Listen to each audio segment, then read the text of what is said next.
مدینہ آئے تھے آپ ہدی کے جانور ضرور بھیجتے تھے. اور جب آپ ہدی کے جانوروں کو قربانی کے لیے بھیجتے تھے، یعنی حج کے لیے نہیں نکلتے تھے، کیونکہ آپ نے تو صرف 10ویں سال حج کیا تھا، یعنی 10 نبوی میں. اس سے پہلے 9 سال آپ مدینہ میں رہے تھے، اور 9 سال آپ ہدی کے لیے جانور بھیجتے رہے تھے، کیونکہ اہل مکہ ہدی کے جانوروں کو نہیں چھیڑتے.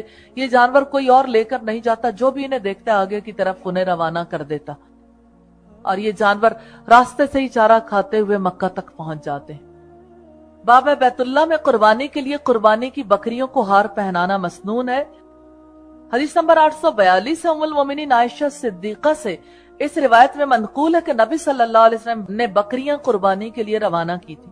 اور ایک روایت میں یوں ہے کہ آپ بکریوں کو قلادہ پہنا کر روانہ کر دیتے تھے، اور خود اپنے گھر میں اس حال میں مقیم تھے کہ آپ حلال تھے.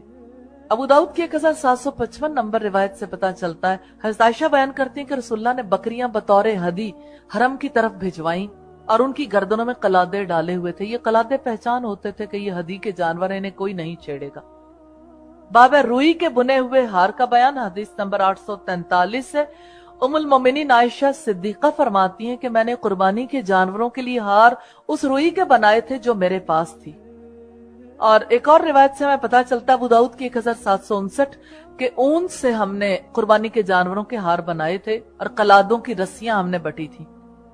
باب قربانی کے جانوروں کو جھول پہنانا اور ان کا صدقہ کر دینا. حدیث نمبر 844 ہے، امیر المومنین سیدنا علی کہتے ہیں کہ مجھے رسول اللہ نے یہ حکم فرمایا تھا کہ جو جانور قربان کیے گئے ان کے جھولوں اور ان کی کھالوں کو خیرات کر دو. مراد یہ کہ یہ بک نہیں سکتے، کیونکہ یہ اللہ کے نام پر جس نے دے دیے. جیسے ہمارے یہاں قربانی ہوتی ہے تو قربانی کی کھالیں استعمال نہیں کی جاتی، یعنی اس کو بیچا نہیں جاتا، کیونکہ وہ بھی قربانی ہی کا حصہ.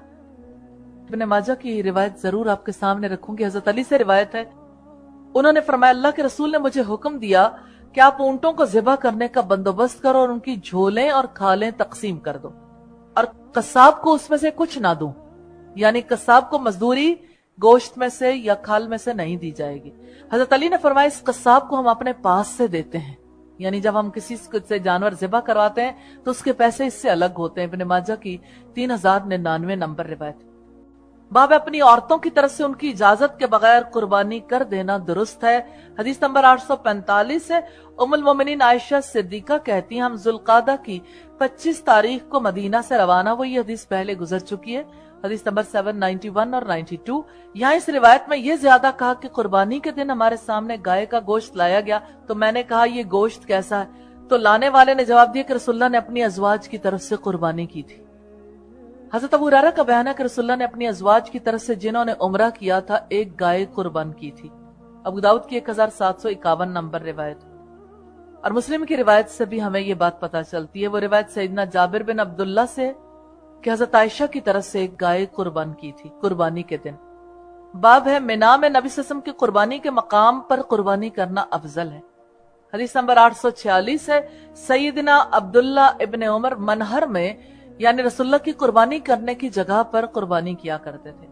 باب ہے اونٹ کا پیر باندھ کر نہر یعنی قربانی کرنا. حدیث نمبر 847 ہے، سیدنا عبداللہ ابن عمر کا گزر ایک ایسے شخص پر ہوا جس نے اپنے جانور اونٹ کو نہر کرنے کے لیے بٹھا رکھا تھا، تو انہوں نے کہا کہ اس کو کھڑا کر کے اس کا پاؤں باندھ دے اور اس کو نہر کر، کیونکہ یہی محمد رسول اللہ کی سنت ہے. تو اونٹ کو جب قربان کرتے ہیں تو اس کو زمین پر نہیں لٹاتے، پہلے اس کو نہر کرتے ہیں، یعنی اس کی گردن میں نیزہ مارتے ہیں، خون کے فوارے ابلتے ہیں، پہلے سے اس کے پاؤں باندھ دیے جاتے ہیں، پھر جب وہ بے دم ہونے لگتا ہے گر جاتا ہے پھر اس کو قربان کرتے ہیں. باب قصاب کی اجرت میں قربانی کی کوئی چیز گوشت یا کھال وغیرہ نہ دے. حدیث نمبر 848 سے امیر المومنین سیدنا علی کہتے ہیں مجھے نبی صلی اللہ علیہ وسلم نے حکم دیا تھا کہ میں قربانی کے اونٹوں کی نگرانی کروں اور قصاب کو ان کی کوئی چیز بطور اجرت نہ دوں. ابن ماجہ کی 3099 نمبر روایت ہم نے پہلے دیکھی ہے. رسول اللہ نے منع فرمایا تھا جھولیں یا اس کی کھالیں وغیرہ سب خیرات کر دی جائیں گی. قربانی کے جانور میں سے کیا کھائے اور کیا صدقہ کرے. حدیث نمبر 849 ہے، سیدنا جابر بن عبداللہ کہتے ہیں کہ ہم لوگ قربانی کا گوشت 3 دن سے زیادہ کھاتے تھے، اور وہ بھی صرف منا سے باہر گوشت لے جانے کی ممانعت تھی. اس کے بعد نبی صلی اللہ علیہ وسلم نے ہمیں اجازت عنایت کی اور فرمایا کھاؤ اور ساتھ لے جاؤ. پھر ہم نے کھایا اور ساتھ لے آئے. قربانی کا گوشت 3 دن سے زیادہ کھانے کی اجازت ہے، اس میں کوئی حرج کی بات نہیں، لیکن کوئی اگر اپنی پوری قربانی کو فریزر ہی میں ڈال دے تو یہ زیادتی کی بات ہے. یعنی اللہ کے لیے قربان کیا اور خود کھا گئے. تو یہ کوشش کرنی چاہیے کہ قربانی کا گوشت جتنا زیادہ سے زیادہ رشتہ داروں میں بانٹ دیا جائے اور جو ضرورت مند لوگ ہیں ان میں بانٹ دیا جائے. خود بھی استعمال کیا جا سکتا ہے. اور یہ جو 3 حصے کرنے کی بات ہے نا، تو یہ یوں نہیں ہے کہ بالکل یعنی جیسے لائن لگا کر تفریق کر کے ایک بوٹی الگ الگ کر کے، یہ ایسی بات نہیں ہے. چاہے زیادہ فقیروں کو دے دیا جائے، چاہے زیادہ خود استعمال کر لیا جائے، چاہے زیادہ رشتہ داروں کو دے دے، تینوں طرح سے ہو سکتا. اس کا مطلب صرف اتنا ہے کہ یعنی ان جگہوں پر استعمال ہو سکتا ہے. باب احرام کھولتے وقت بالوں کا منڈوا لینا یا کتروا لینا. حدیث نمبر 850 ہے. سیدنا ابن عمر کہا کرتے تھے کہ رسول اللہ نے اپنے حج میں سر کے بالوں کو منڈوا ڈالا تھا. حدیث نمبر 851 ہے. سیدنا ابن عمر سے روایت ہے کہ رسول اللہ نے فرمایا اے اللہ سر منڈوانے والوں پر اپنی رحمت فرما. صحابہ نے عرض کی یا رسول اللہ بال کتروانے والوں پر بھی رحمت کی دعا فرمائیے. تو آپ نے فرمایا اے اللہ سر منڈوانے والوں پر رحمت نازل فرما. صحابہ نے پھر عرض کی کہ اللہ کے رسول بال کتروانے والوں پر بھی رحمت کی دعا فرمائیے. تو آپ نے تیسری بار فرمایا بال کتروانے والوں پر بھی رحمت فرما. یعنی ظاہر ہے کہ سر منڈوانے کا اجر زیادہ. بہرحال اللہ کے لیے جو بال کٹوائے جاتے حقیقتاً قربانی کے جانور سے بڑی قربانی ہے. جس کو بال عزیز ہوتے ہیں اس کے لیے بال منڈوانے انتہائی مشکل ہوتے ہیں. لوگوں کی نفسیات کو جانتا ہے نا رب، کون سی چیز کس کے لیے مشکل. لیکن سچی بات یہ ہے کہ ایک بار انسان سر منڈوا لے تو اس کو پتہ لگ جاتا ہے کہ اللہ کی محبت کیا چیز ہے اور اللہ کی رضا کیا چیز ہے. کہ اللہ کی خاطر پھر انسان کچھ بھی کر سکتا. جو اپنا سر منڈوا سکتا وہ سب کچھ کر سکتا. حدیث نمبر 852 ہے. سیدنا ابو ہریرہ سے مروی ہے کہ رسول اللہ نے فرمایا اے اللہ سر منڈوانے والوں کو معاف کر دے. یہ ہم پہلے پڑھ چکے. حدیث نمبر 852 بھی ویسی ہی ہے. صحابہ نے کہا بال کتروانے والوں کو بھی آپ نے دوبارہ فرمایا اللہ سر منڈوانے والوں کو معاف فرما دے. صحابہ نے کہا بال کتروانے والوں کو بھی. تو آپ نے تیسری بار فرمایا بال کتروانے والوں کی بھی مغفرت کی دعا کی. 853 نمبر روایت ہے. سیدنا معاویہ کہتے ہیں کہ میں نے رسول اللہ کے بال ایک کینچی سے قطر دیے تھے.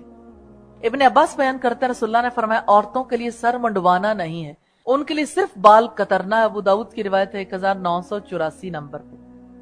حضرت انس بن مالک سے روایت ہے، بڑی پیاری روایت ہے اس لحاظ سے کہ بہت سارے لوگ اس بارے میں کنفیوز رہتے ہیں کہ دنیا میں اتنے علاقوں میں رسول اللہ صلی اللہ علیہ وسلم کے منہ مبارک جو ہیں وہ کہاں سے آئے. انس بن مالک سے روایت ہے رسول اللہ نے جمرہ عقبہ کو کنکریاں ماری، پھر آپ اونٹوں کی طرف تشریف لے گئے، ان کو قربان کیا اور حجام بیٹھے تھے اور آپ نے اپنے ہاتھ سے اپنے سر کے بارے میں فرمایا تو اس نے دائیں طرف سے بال موڑ دیے. تو آپ نے ان بالوں کو جو آپ کے قریب تھے یعنی جو ساتھی ان میں تقسیم فرما دیا. پھر آپ نے فرمایا کہ دوسری طرف کے بال موڑ دو اور فرمایا کہ ابو طلحہ کہاں ہے. آپ نے یہ بال ان کو عطا کر دیے، یعنی ادھر والے بال سب کو اور بائیں طرف والے بال ابو طلحہ کو. اور ابو طلحہ یہ وہی ہے ام سلیم کے ہسبینڈ. اور ابو طلحہ اور ان کی فیملی کے لوگ رسول اللہ کے بالوں کو پانی میں ڈال کر رکھ لیا کرتے تھے، پھر بیماروں کو وہ پانی دیا کرتے تھے. تو اس برکت کے حصول کے لیے یہ کر لینے میں کوئی حرج کی بات نہیں ہے. اور پھر اسی طرح سے یعنی بعد میں آنے والوں تک یہ بال پہنچتے پہنچتے اب ہم نہیں جانتے کہ اصلی والے بال کہاں ہیں، لیکن بہت علاقوں میں یہ بال موجود ہیں. باب جمروں کو کنکریاں مارنا یعنی رمی کرنا ضروری ہے.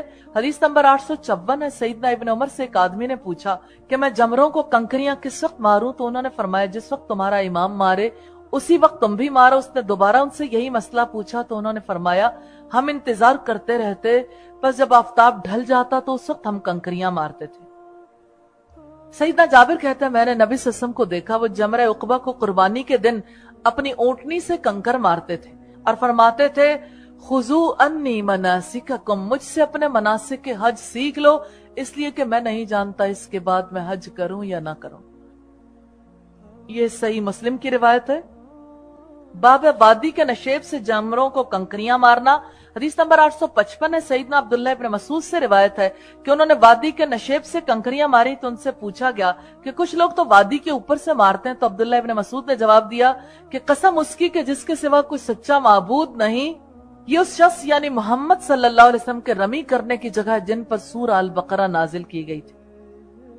باب ہے تمام جمروں کو ساتھ ساتھ کنکریاں مارنا، حدیث نمبر 856 ہے۔ سیدنا عبداللہ ابن مسعود سے ہی روایت ہے کہ وہ جب بڑے جمرے کے پاس پہنچے تو انہوں نے کعبہ کو اپنی بائیں جانب کر لیا اور منا کو اپنی دائیں طرف اور 7 کنکریوں سے رمی کی اور کہا کہ اسی طرح اس شخص نے رمی کی جس پر سورہ البقرہ نازل کی گئی تھی۔ باب ہے جب دونوں جمروں کی رمی کرے تو چاہیے کہ قبلہ رو ہو کر نرم ہموار زمین پر کھڑا ہو، حدیث نمبر 857 اور یہ حدیث بہت قابل توجہ ہے۔ سیدنا ابن عمر سے روایت ہے کہ وہ پہلے جمرے کو 7 کنکریاں مارا کرتے تھے، ہر کنکری کے بعد تکبیر کہتے تھے، اس کے بعد آگے بڑھ جاتے یہاں تک کہ نرم ہموار زمین میں پہنچ کر قبلہ رو کھڑے ہو جاتے، دیر تک کھڑے رہتے اور ہاتھ اٹھا کر دعا مانگتے، پھر درمیان والے جمرہ کی رمی کرتے، اس کے بعد بائیں جانب چلے جاتے اور نرم ہموار زمین پر پہنچ کر قبلہ رو کھڑے ہو جاتے اور ہاتھ اٹھا کر دعا مانگتے اور یوں ہی کھڑے رہتے، پھر وادی کے نشیب سے جمرہ عقبہ کو کنکریاں مارتے اور اس کے پاس نہیں ٹھہرتے تھے بلکہ واپس آ جاتے تھے اور کہتے تھے کہ میں نے نبی صلی اللہ علیہ وسلم کو ایسا کرتے دیکھا۔ جمرات کی جب رمی کی جاتی ہے تو نادان لوگ جن کو علم نہیں ہوتا وہ بس تیزی سے کنکریاں مارتے بھاگتے ہوئے آگے نکل جاتے۔ باب ہے طواف وداع کا بیان، حدیث نمبر 858 ہے۔ سیدنا ابن عباس سے روایت ہے کہ نبی صلی اللہ علیہ وسلم کی طرف سے لوگوں کو یہ حکم دیا گیا تھا کہ ان کا آخری وقت کعبہ کے ساتھ ہو، یعنی مکہ سے واپسی کے وقت کعبہ کا طواف کر کے جائیں، مگر حائضہ عورت کو یہ معاف کر دیا گیا تھا۔ طواف وداع وہ ہوتا ہے جو سب سے آخر میں مکہ چھوڑتے وقت طواف کیا جاتا ہے۔ یہ وہ طواف ہے جو منا میں 2 یا 3 دن گزارنے کے بعد، یعنی مکہ میں آنے کے بعد مکہ میں رہائش پذیر بھی ہو گئے، اب ہو سکتا ہے کہ کسی نے اسی دن جانا، کوئی دوسرے دن ہی جانا چاہتا ہے تو طواف وداع کر کے چلا جائے گا، کوئی تیسرے دن جانا چاہتا ہے تب، اور اگر فرض کریں کسی کے 20 دن ابھی باقی ہیں تو 20 دن مکہ میں رہے گا، جاتے ہوئے وہ طواف وداع کر کے جائے گا۔ حدیث نمبر 859 ہے۔ سیدنا انس بن مالک بیان کرتے ہیں کہ نبی صلی اللہ علیہ وسلم نے مقام محصم میں ظہر، عصر، مغرب اور عشاء کی نماز پڑھی، اس کے بعد تھوڑی دیر تک نیند فرمائی، پھر کعبہ کی طرف سوار ہو کر گئے اور اس کا طواف کیا۔